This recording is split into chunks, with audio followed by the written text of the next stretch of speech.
Another harvest that is now in full swing in western Nebraska is the harvest of the sugar beet crop. On Thursday, we took you out to a sugar beet field just outside of Scottsbluff to see how farmers pull the sugar beets out of the ground. Now in this story, John takes us back to the Panhandle to find out what happens when sugar beets are brought into the factory. Hi everybody, we are in western Nebraska in Scottsbluff. We are learning more about the sugar beet harvest. Joining me now is Jerry Darnell. Jerry, thank you for joining us. Glad to have you. Yeah, well, what's happening behind us here? Right here behind us is the receiving station where we pile beets. We'll be piling them here through the first week of November, and then we store them here for processing, and we'll process sugar beets all the way through the 1st of March. Talk us through a little more what's happening in detail. We have two different styles of trucks here. We have what we call a basket trailer, which is just a cage built with expanded metal or any kind of wire. And that's a cheap trailer for the growers to use compared to a live bottom. They can put a trailer like that together for $20,000 compared to a live bottom trailer, which you see backing up here. Those are $60,000. With a basket trailer, you can only haul sugar beets. That's the only thing you can haul with them, so that's the downfall. But with a live bottom, you can haul all commodities with it. The truck will back up here, and on a live bottom, it'll take it over to what we call the main conveyor. It elevates them up to a set of grab rolls. It's spinning with a wrapped piece of iron on it.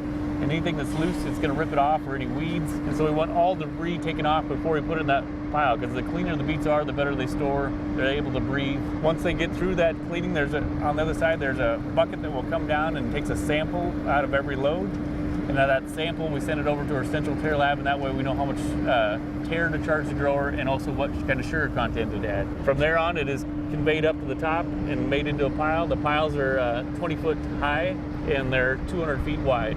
On a daily basis here during regular harvest, we receive anywhere from 800 to 900 truckloads a day here at this site. With corn, you see surplus corn ending up on the ground. This is not excess, right? Or I mean, this is not surplus. This is what you normally do. This is our standard practice, is that we put beets on the ground, and it's just compacted soil that you're piling them on.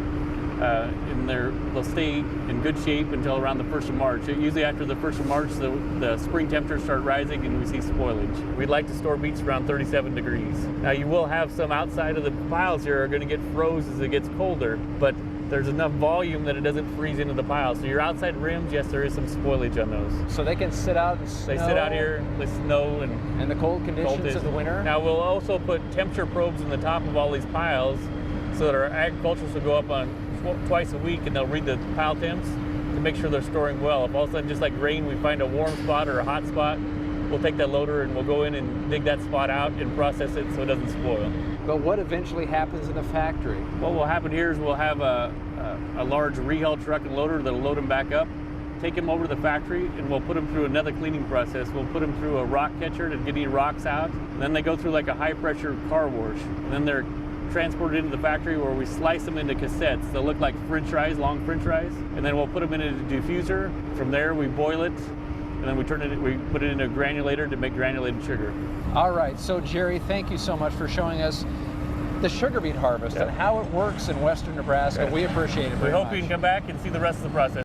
Yeah, Jerry Darnell, so nice, and we're looking forward to getting back to Scottsbluff and seeing what actually happens in the factory, taking the sugar beets from what they are there to sugar.